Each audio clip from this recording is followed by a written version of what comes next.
What does the film say about the Titans 2025 draft class? We've got film expert James Foster on to help us break it down. Plus, we're going to hit on some other stuff. This is the Music City Audible. Let's get to it.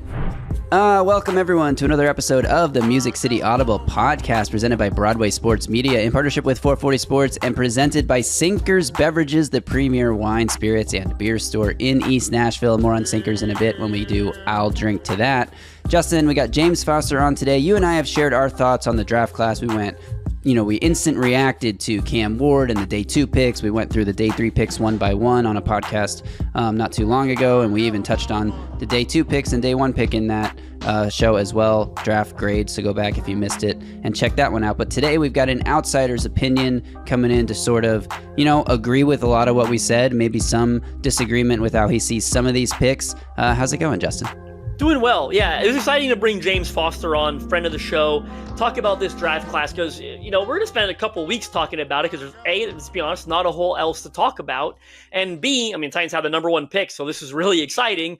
And C, I always think, even though we did our own show on this draft class, it's so much fun and exciting when you get to bounce conversation off someone who's not normally on here, right? It's you and I on here. So to bring James on, talk through each pick essentially and talk about what their role is this year. What did he see on tape? How do the three of us forecast his role going forward, 2026 as a sophomore? How does he fit into the long-term plans? I thought this was a really, really good, productive conversation with James.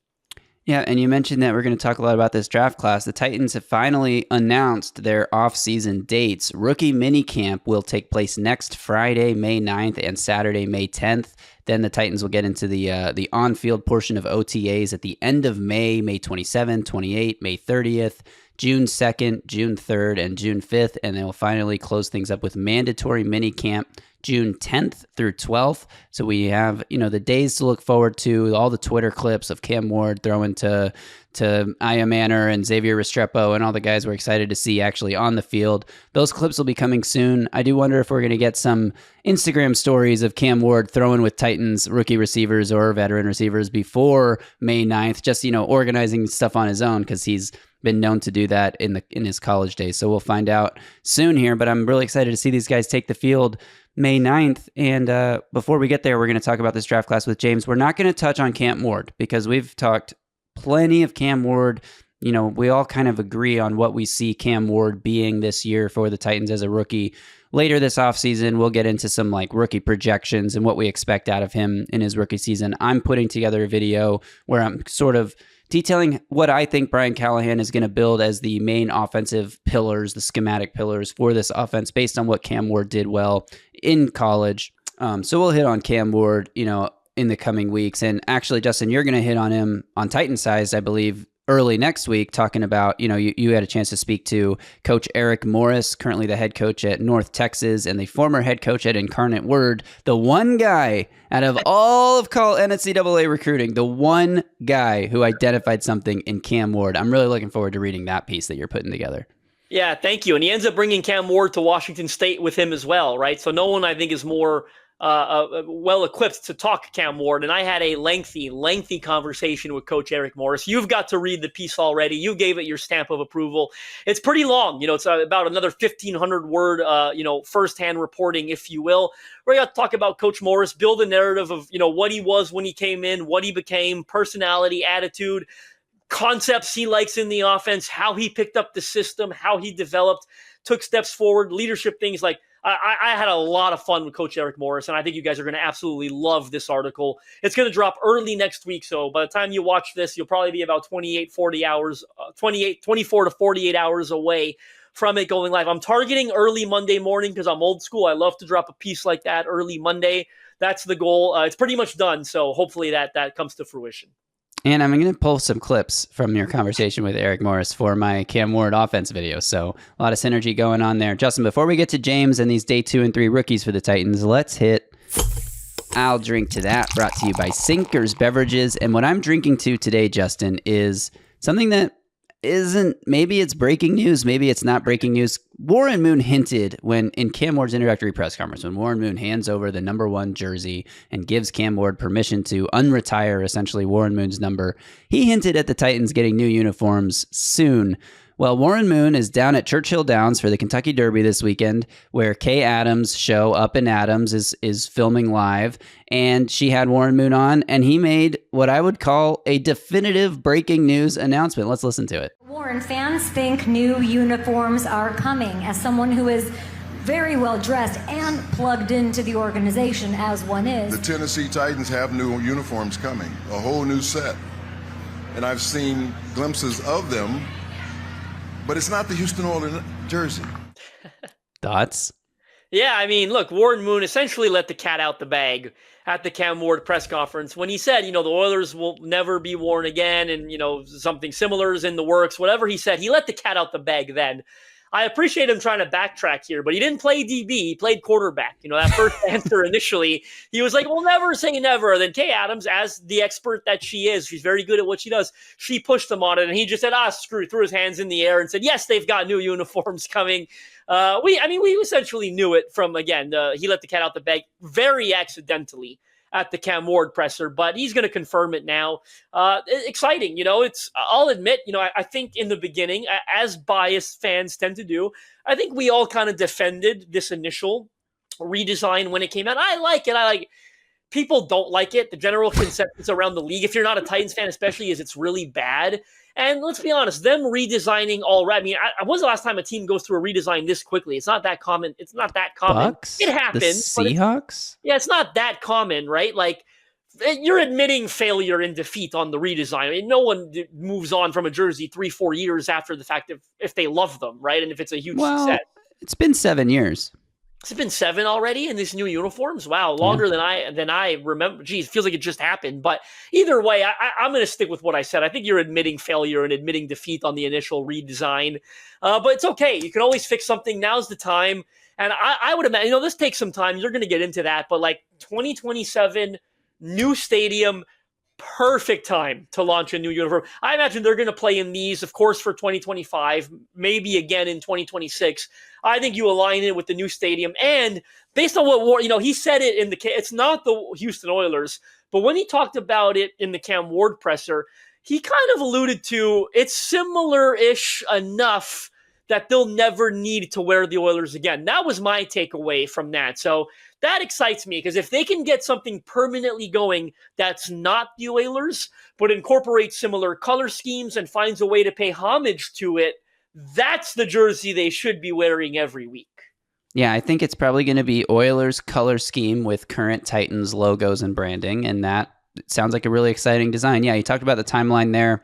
Look, uniform redesign takes a while in the NFL. You have to go through the red tape, so to speak. You got to submit that you want new uniforms to the NFL. That has to be a process that is approved. Then you got to go through the full design process, which it sounds like the Titans might have a head start already on the design process if Warren Moon has seen some preliminary designs and hinting that they are Oilers-y. Like maybe it won't be as long as it normally has to be, but I would guess that you're right in saying that the new uniforms come 2027. So if you're waiting to buy your Cam Ward jersey or whatever because you want the new Titans uniform, you want your Cam Ward jersey in the new uniforms, are you going to wait 2 full seasons? Are you going to buy one now, wear it for a couple of years, and then get a new one? Cam Ward is the number 2 highest selling rookie jersey right now behind only Travis Hunter. So I that means a lot of people aren't waiting, obviously, if he's number 2 in sales right now. So we'll see how that plays out. I haven't decided yet if I want to get, like the Cam Ward rookie jersey that's going to be sort of one of a kind because he's only going to wear it for 1 or 2 seasons before the Titans change uniforms.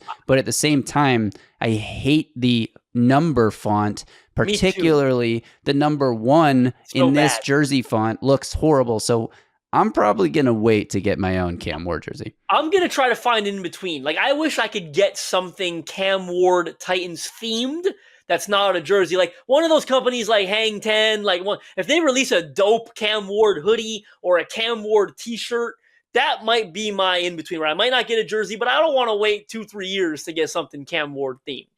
I think we're missing a huge opportunity, Justin. I kind of coined the term Psych Ward. Maybe we need Psych Ward t-shirts. I don't know. I don't want to Hair McNair. I mean, I don't want to go down the McNair thing, but that Hair McNair thing is it's. Yeah, that's the one I also don't want to go down and put let's let Cam Ward make his own name. I almost apologize to Titans community for coming let the up with McNair that. estate, Exactly. But Yeah, maybe we psych ward t-shirts. Let us know in the comments if you'd like that, or if it seems like we're trying to capitalize on I don't know, like take advantage of people's excitement. Because I don't want to do that. But if people want a psych ward shirt, maybe we can make one. We'll see. Let us know in the comments. All right, I'll drink to that. Brought to you by Sinkers Beverages, the premier wine, spirits, and beer store in East Nashville, serving the community since 1985. Their knowledgeable staff is proud to help you with large parties, themed events, or finding something unique for a special occasion. From birthday parties to milestone celebrations to everyday moments, Sinkers can help with the right drink for every occasion. If you head to the sinkersbeverages.com website or check the link in this podcast description, you can, for free, join the In Crowd. Sinkers In Crowd members get access to allocated wines and spirits, exclusive events, early access to barrel releases, and more. Plus, Sinkers Beverages is on Uber Eats, so check them out if you need your tailgate booze or you're throwing some summer parties or whatever it may be. Sinkers Beverages has the right drink for every occasion. All right, Justin, I think that will do it with our pre-show chatter here. Let's get into the meat of this conversation with James Foster, breaking down the Titans rookie class minus Cam Ward. Any further thoughts before we bring James on? No. Excited to get into this conversation with James. It was a really good one, going through, essentially the entire, Titans class. I agree. All right. So then without further ado, let's welcome in our guest today. We got James Foster at No Flags Film on Twitter, one of the premier, I'd say, Titans film breakdown guys. Going to go through this draft class a little bit with some of his thoughts from a film perspective. James, how's it going? Thanks for joining us today. Doing great, man. Excited to have another year in the books. And I think Mike Borgonzi did a pretty solid job in his first year. There you go. How about that? Let's just start at the top of this draft class. On day 2, the Titans end up with Femi Oladejo and Kevin Winston Jr. We've talked quite a bit about these two guys. Justin and I have given our thoughts, but we haven't had any outside perspective yet. So I'm curious, what did you make of the Femi Oladejo pick? I know some people are saying it was a reach or there were other edges on the board there. Do you like what this player's upside can be, and how early do you think he can actually contribute to this Titans defense? Yeah, I think Femi Oladejo was perfectly appropriate value. I had him 59 on my board. And I think when you look at the edge board at the time, I guess the one guy that I would have gone with ahead of him would have been Braden Swinson from LSU. He obviously ended up falling partially for football character stuff. And so I think based on what they had available to them, Femi Oladejo was a really good pick. I really like, first of all, the strategy of trading down, obviously from 35, recouping that draft capital. But when you're sitting there in the second round and you've got the two glaring needs as edge and receiver, I like prioritizing edge because it's a lot easier to find good receivers on day 3 than it is edge rushers. Like, you try to find productive day 3 edge rushers, it's doesn't happen. Yeah, it's a rarity. And so I think Femi Oladejo, the other thing is they dodged so many potential landmines, whether it's Landon Jackson, the Ohio State edge rushers, so many edge guys that I just did not want them to take. And so really like going with Femi Oladejo. Obviously, he is a little bit developmental as a pass rusher, but perfectly understandable that he still needs some polish because he's so new to the position. And I think that the development that he's already shown in such a short time period is really promising. And in the meantime, he'll be able to see the field early because of what he gives you as a run defender. When the pick was made, I remember Jared Stillman was like, the Titans need pass rushers. They don't need edge setters. And it's yeah, they do need pass rushers, but they also need edge setters because the edge room as it stands now is not getting it done. And so I think he's going to be an immediate impact in the run game. And, I'm optimistic about him as a pass rusher. The main thing with Oladejo is that for his build, he should be a leverage monster, speed to power guy. And he just plays too high when he uses a bull rush and ends up stalling out pretty often. And so that's really, I think, the main thing that he needs to focus on. I think the idea of having a ton of different moves is kind of overrated from a pass rushing standpoint. He's already got the cross chop. if he just gets a more consistent speed to power, which he has the athletic profile for, I think that's a really good starting point to contribute pretty soon.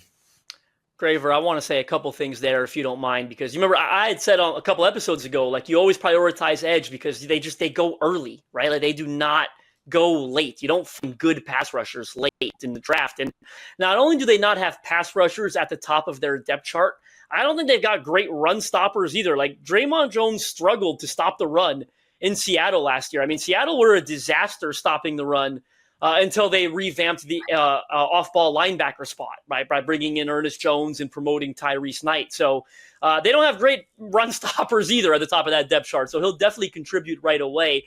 And I had this argument too. Like it seemed like there was this narrative going around that pick, like, oh, there were so many other edges on the board. There were like 2, I think, selected within 20 picks after the Femi pick. Correct? Someone can correct me if I'm wrong. One of them was Landon Jackson, and that was like 20 picks later. He went in the early 70s, I think, to Buffalo. And the other one was the Chiefs took with the Titans' original third-round pick, right? The kid out of Louisville.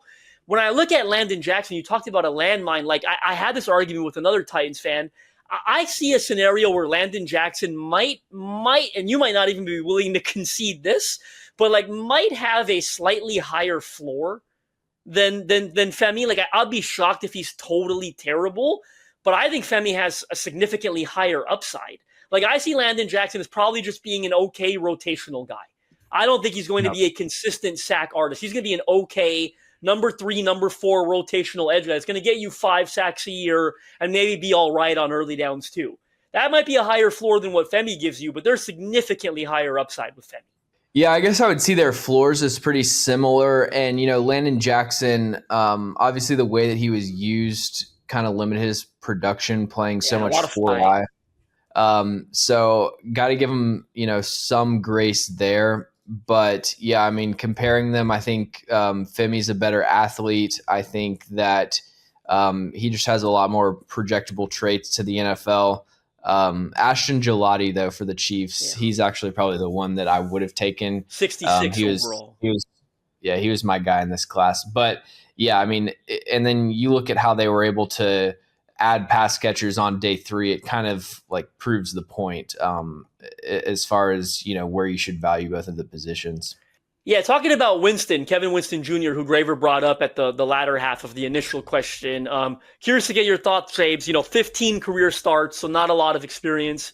Coming off a partially torn ACL, so not a full-blown thing. Also recovered in time to work out, so it seems like he's on a pretty good recovery track. Like I said, 15 career starts, team high tackles, I think 61 in 2023. Does really well when playing forward, aggressive, I think instinctual. Probably not going to have to start right away, although I'll let you talk about that. I think Amani Hooker and Xavier Woods, I mean, of course, Amani Hooker, but Xavier Woods probably gets the majority of snaps opposite Hooker in year 1, at least to start. What do you see when watching Kevin Winston, and how do you project his first-year role in Tennessee? Kevin Winston was my favorite pick in the draft. He was 39th on my board, and had he been healthy for his final year and repeated or built on what he did in 2023, like he would have been a top 32 player for me pretty easily. I think an elite run defender. You mentioned led the team in tackles in 2023, and he didn't miss a single tackle, which is pretty absurd. Like you really never see that over the course of a season. He has a 99th percentile wingspan, which really plays into like secure wrap up tackling. He can shed blocks, really instinctive going downhill, physical tone setting edge in the run game. And I think that's going to help him see the field early. Obviously he's got Xavier Woods there, but I wouldn't even hate him as like a dime linebacker type. I think he's a good enough player where it's like I would just want to get him on the field. And he's got man coverage versatility where he can play press on tight ends. Does a really good job, I noticed, of like when he's kind of maybe given up a step of separation vertically, he does a really good job of playing the ball with his back to the quarterback and kind of reading the receiver's body language, raking at the hands. The big thing that he's got to develop is just being more instinctive in deep coverage. He doesn't really have much ball production in the passing game, like 1 interception, I think 3 pass breakups over the course of his career. And it doesn't really translate to him like having busted coverages and giving up explosive plays. It's just he doesn't see things quickly enough to really get into passing lanes on time. And so that's the main thing that he's got to develop. But they're getting, I think, a major discount on one of the most talented players in the class. And I don't know how far ahead they're looking, but to me, I thought immediately, like, what a good potentially like-for-like replacement for Xavier Woods, in the sense where I love Amani Hooker playing that deep safety role, whereas I think we'd agree Woods and Winston are probably at their best when playing near the line of scrimmage, with Woods being an obvious Band-Aid solution, maybe even a 1-year solution. I don't know if you cut him next offseason, or I could even see it where he sticks around, but you fully demote him to like number 3 and promote Winston to that number 2. Of course, this would require them re-signing Amani Hooker, who's entering a contract year. But I really love the fit of the Kevin Winston Jr. pick when I think of him specifically as a long-term partner for Amani Hooker, because the skill sets complement each other so well. Yeah, and I mean, he ran a 4.51 like 6 months after ACL surgery. And his 10-yard split was 92nd percentile, I believe. So he's a really good athlete, and I think that, just like from his skill set perspective, he's a better fit to play in the box, but he's got the range to cover ground over the top as well. And it's interesting because Xavier Woods actually spoke to Titans media, I believe, on Thursday. After an OTA practice, and talked about how like there's a lot more fluidity between what the safety rules are now. There's not really as much of like a deep safety and a box safety. Like everyone's got to be able to do everything. So as maybe Kevin Winston right now is better closer to the line of scrimmage, but he will have to play every role that any safety has to play in order to make this defense as multiple and give them the ability to disguise coverages and stuff like that. But I remember I did say after the pick that this is the one we could look back on in a few years and say, how did the Titans manage to take this guy in the 3rd round when a lot of people were calling him a first-round talent, pre-injury, and he was in the 1st round of like a 2025, way too early 2025 mock draft that I saw that was reposted from around this time last year. Like people had him going as a 1st-round player. So for the Titans to get that kind of value there, they did have to pass again on the pass catchers, like we just talked about. They did when they took the edge player, and I think that may have surprised a lot of Titans fans. But then day 3 rolls around, top of the 4th round, they start things off with a pass catcher. Maybe not a guy that many Titans fans were exactly hoping for. I think Jalen Knoll was near the top of most Titans fans' wish lists there, but a guy in Chimere Dike who can do things in this offense that no one else on the team currently can do.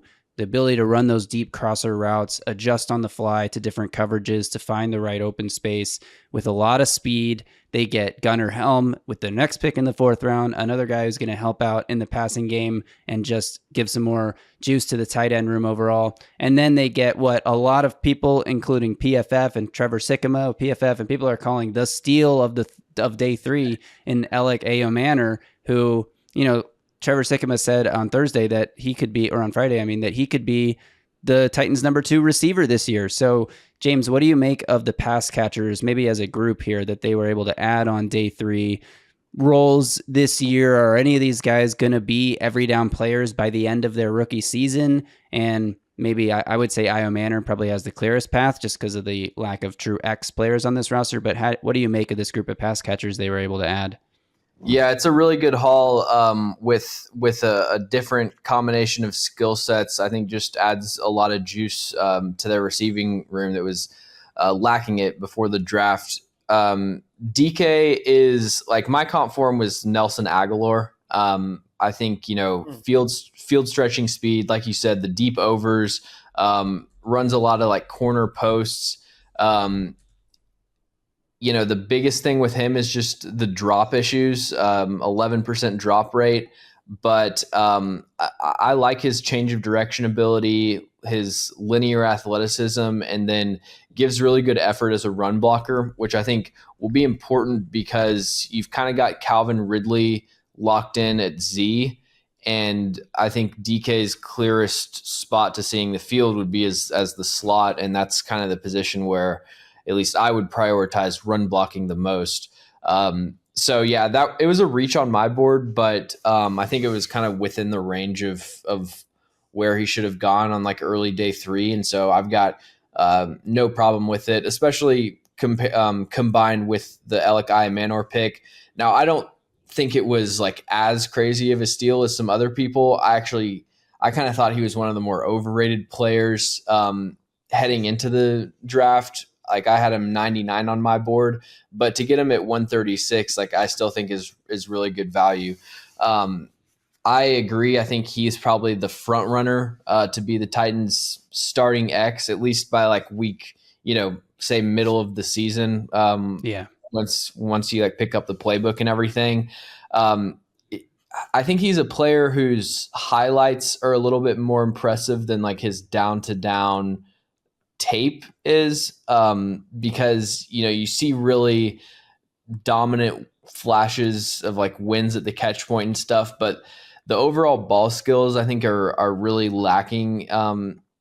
Sometimes just when it comes to focus drops, kind of like a tendency to wait for the ball instead of attacking it in the air. And so that's the main thing that you want to see him improve. But, he's got the prototypical size.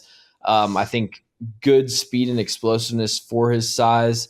I like his release package, his footwork at the line of scrimmage, and like there's some route running potential there. But I do think he's more of a developmental pick than maybe some other people, but definitely like the upside is there with Manor. We said some pretty similar things when we were recapping these picks that you just said there about his highlight reel plays. I said his highlight reel plays make him look like the best receiver in the draft class. Right. And then you watch him on a down-to-down basis and you're like, okay, there's a lot of consistency issues here. I still have some concerns about his ability to separate. And if you're going to have, some trouble separating, you got to be really good at making those contested catches. And he can be, but he needs to do that more consistently. And so we'll see how quickly he can get worked into the offense, and having a good quarterback, which he did not have last year. We'll see if that can help maybe unlock some of his potential too. I do think all of my friends, like they always ask me about the Titans picks, and I try to like say that with Manor, not to like throw a wet blanket on the whole thing, but just to like, kind of tone down their expectations. Cause I'm guessing when you like Google Alec Manor highlights, it's going to look a lot more impressive than like what it actually looks like, snap to snap. You're going to think this is like the most dominant, like 50-50 guy ever. And it's like, sometimes he is, but it doesn't happen often enough.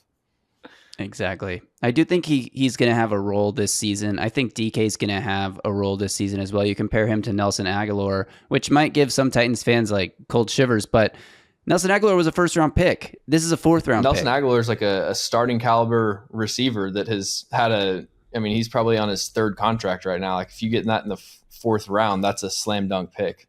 Exactly. So yeah, you don't need him to live up to first-round hype, which Nelson Aguilar has been a disappointment. If DK has that kind of a career, first 5-6 seasons, however many Aguilar has been in the league, that's a win. And I think his ability to do stuff that Cam Ward is good at, like throwing deep over the middle versus running deep down the outside the numbers, is going to help the rookie quarterback as well. And I don't know if they built this receiver room with Cam Ward in mind specifically, because I also mentioned that Gunnar Helm on our draft class recap, I mentioned Gunnar Helm's good at working off script and getting open for his quarterback when a play breaks down. But I think they were probably just collecting talent versus like building something that is great with Cam Ward's skill set, because at that point, yeah, they knew they were going to take Cam Ward, but you don't know really how good he's going to be or what skills he did well in college are going to translate super well to the NFL.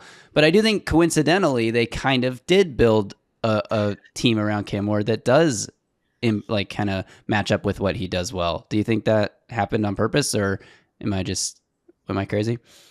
No, I think that, I think as far as Cam Ward's skill set, maybe it's not as like specifically crafted for him, but like the way that they added skill sets that complement each other really effectively, having with DK, you've got somebody who's probably like primarily a Z, but can play in the slot, gives you that field stretching speed. I Manor is more of a traditional X, and then Gunnar Helm, who's kind of like a reliable, I think, mid-range, like wide tight end, maybe not as explosive or fast, but really reliable hands, smooth route runner. You kind of get like that 3-level separation ability, and then you pair that with Calvin Ridley. Chiga Okonkwo is kind of the flex tight end, and then whatever Tyler Lockett has left in him. I think that being realistic, it'll probably still be one of the worst receiver rooms in the NFL this year. Like it's, you don't want to put unfair expectations there, but it's at least a group of receivers where like by the end of the season, we could be saying, this is a really promising group, like add this and we could be, ready to go. Yeah, no doubt. James, I'm going to take us to our 5th round pick, which was one of my personal favorites. I think it's pretty well known. I've put out there, but Jackson Slater out of Sacramento State, interior offensive lineman. I think you and I got similar thoughts on what the path forward is for him eventually. But what do you think he is right now, and where do you see him eventually fitting in? I really like Jackson Slater. He's it's always so difficult to evaluate FCS offensive linemen because they're just, never challenged at all by anything resembling. Played in the Big Sky. What do you mean play against top end company? It's the SEC of the FCS. He played like San Jose State. There were a couple lower level FBS teams on his schedule. But what I was actually eventually getting to, though, is that he did kind of answer some of the level of competition concerns at the Senior Bowl, because like I thought he was one of the better offensive linemen there in the one-on-ones. Like on tape, his pass blocking tape is just so clean, really solid anchor. He's got kind of that short, dense build where he's 6'3", 320 pounds. Has no issues anchoring against power. I think pretty good lateral quickness, really quick hands. In the run game, like he's a really good puller, does a good job climbing to the second level. He's good in the zone running game. I think he has some issues. He loses to swim moves a lot in the run game. I don't know if you noticed that. Just like really lets like at the point of attack will let defensive tackles kind of slip out of his grasp. So I think grip strength and, just establishing control early in the rep is something to work on. And, I'm sure there'll be an adjustment period coming up from that level of competition. But like you've said, and like a lot of people have said, he should be one of the favorites to be like either the starting center or starting right guard in 2026. I think what struck me about him, and you said it, but like it always makes for a difficult evaluation. And I say this all the time, and it throws a wet blanket on NFL draft evaluation. But like sometimes we get super excited about these smaller school guys, and not even just even some of I look at the Dakotas all the time, and we all get so excited about those guys coming out every year. And then sometimes you just find out they can't play at that level. They can't play at the NFL level. Like once they make that jump, they're just not good enough, right? And that's a projection. Like you're going to have to find that out about Jackson Slater. All you can do is rely on the Senior Bowl, as you said, where he went and passed that test with flying colors. And then how athletic he was at the combine too, right? At 5'01", I think in the 40 at 311 pounds, 31 reps on the bench press. So it's not just athleticism, but there's some power and some play strength there as well. Like, He put together the best pre-draft process a guy coming from Sac State could put together. Yeah, I totally agree.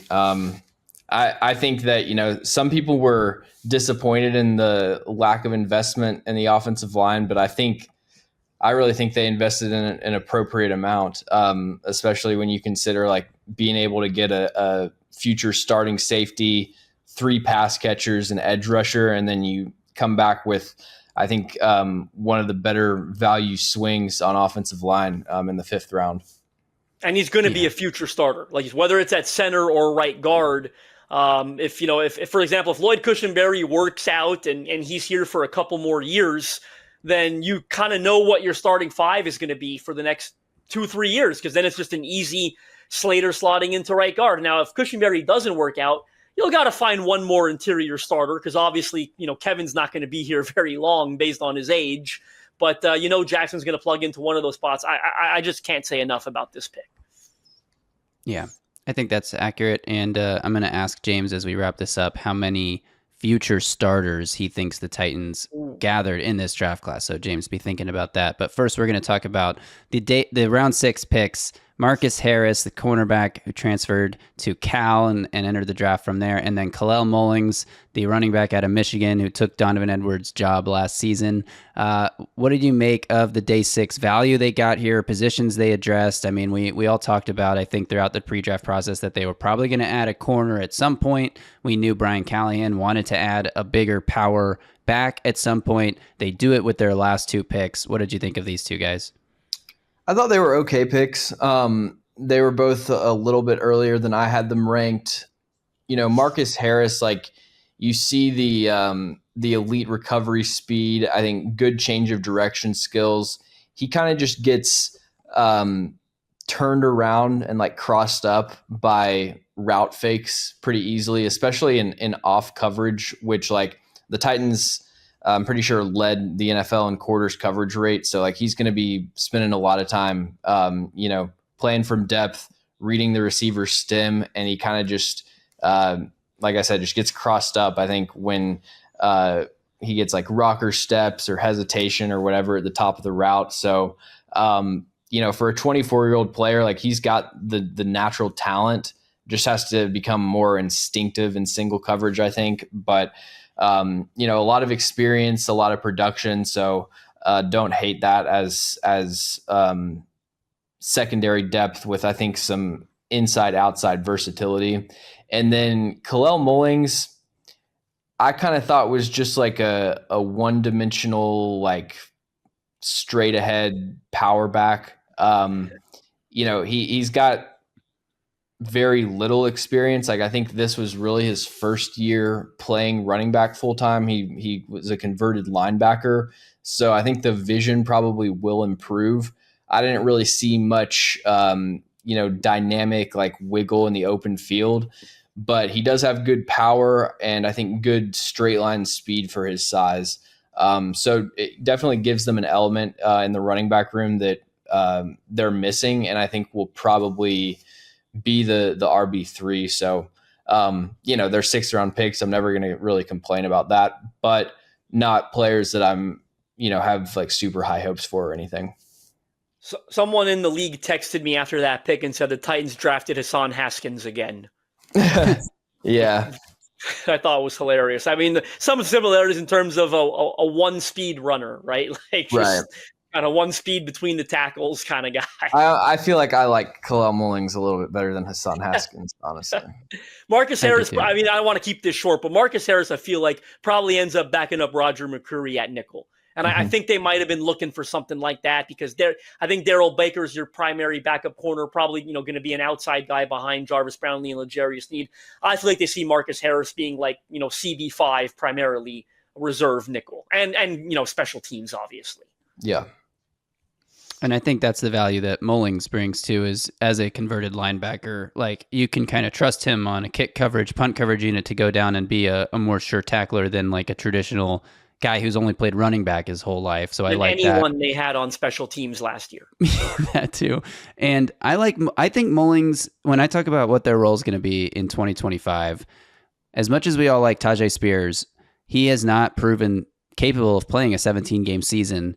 A lot of concussion issues. He obviously had, ACL stuff. He only has one ACL coming out of college, and he hasn't proven to be the most durable guy. So you're either going to not give him as many touches throughout the course of the weeks where he is healthy to try to preserve him for the full season, or you need to have a plan for the handful of games that you expect him to miss each year. And for those reasons, I think Mullings is going to see the field a little bit more than a typical 6th-round rookie might see the field in his rookie year, because he's going to be spelling Tony Pollard. I mean, there could be a handful of games where he's the RB2 to Tony Pollard with Tajay Spears, dealing with some minor whatever, because he's always dealt with some minor whatever.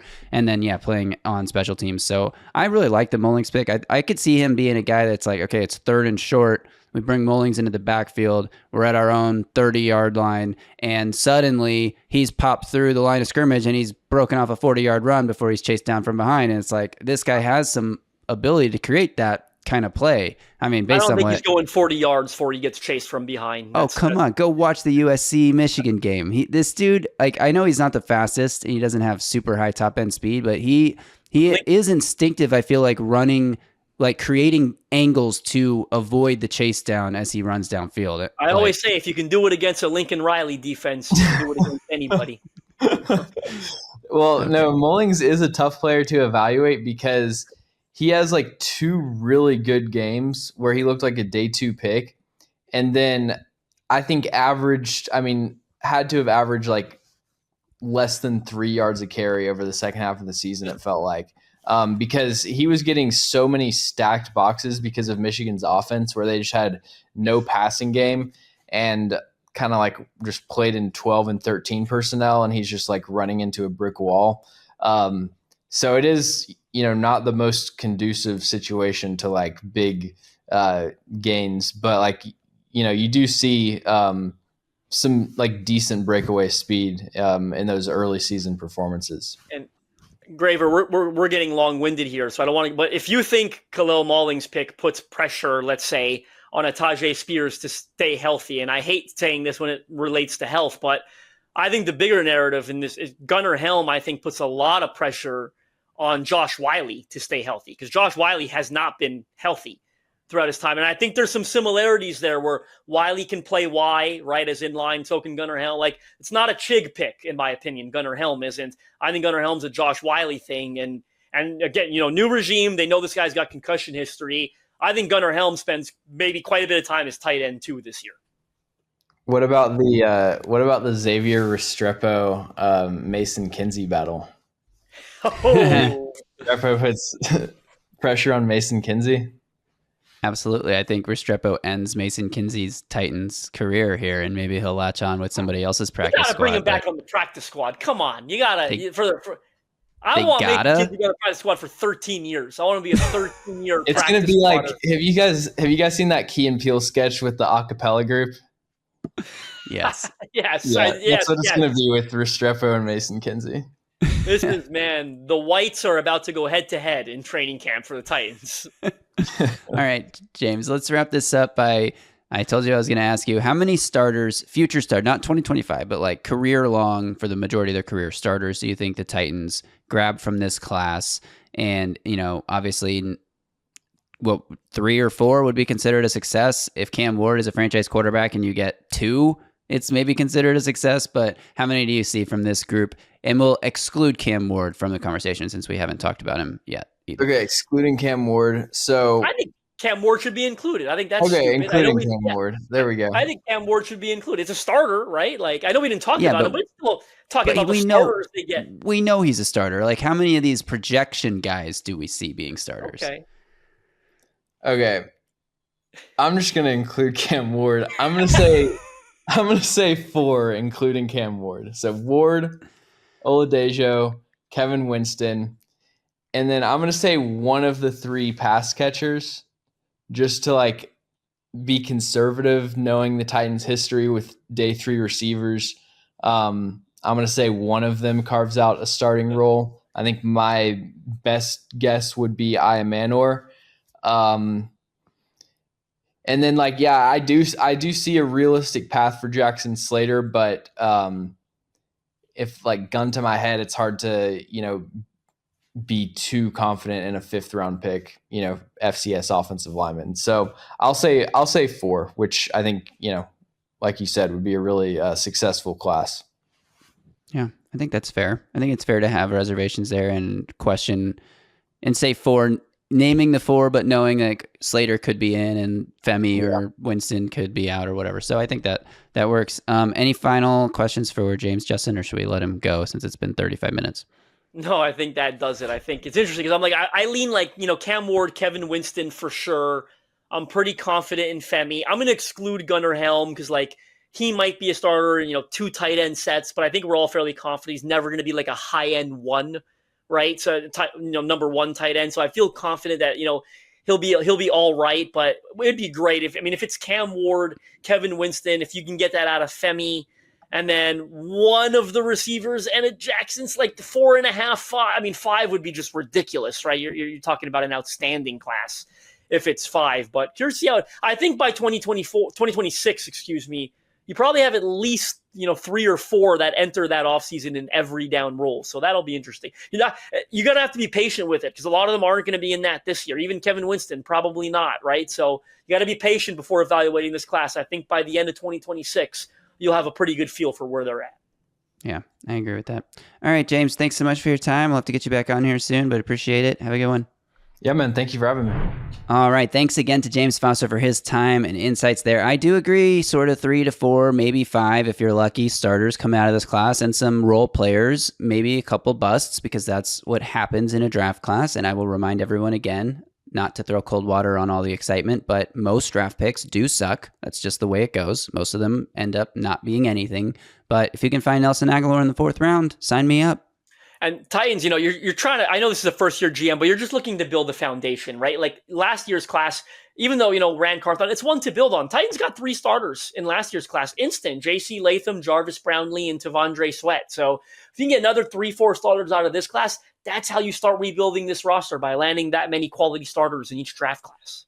Right, especially when you look at like some of who the day 2 picks were going back towards the second half and end of the John Robinson era, guys that are not even on the team anymore, complete busts, who never worked out. They tried as starters for a little bit, but never played up to the hype.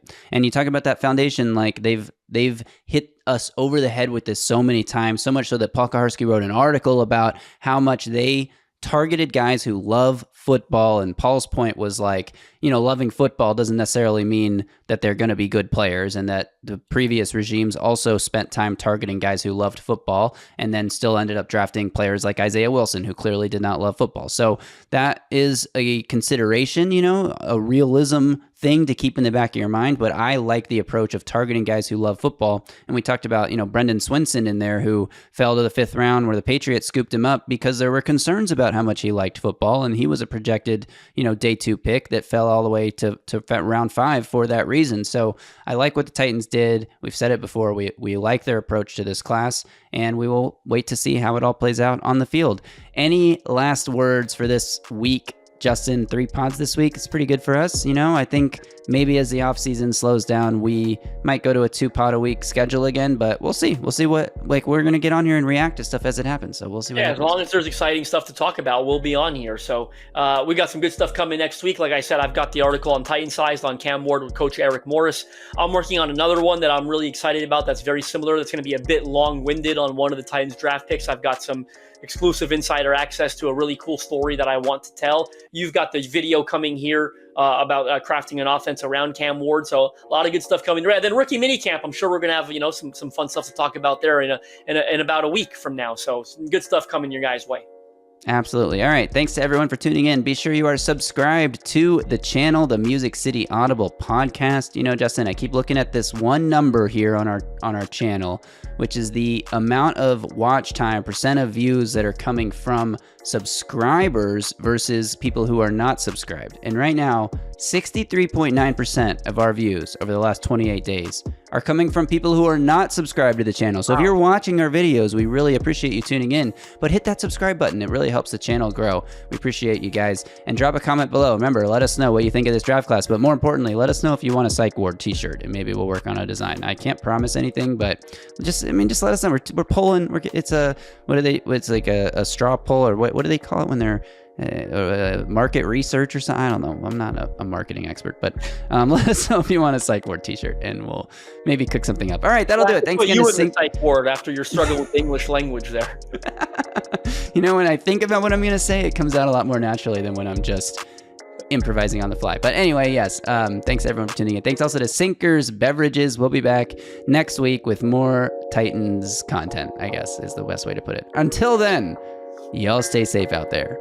And Cam Ward, take it away. Tighten up, Chad.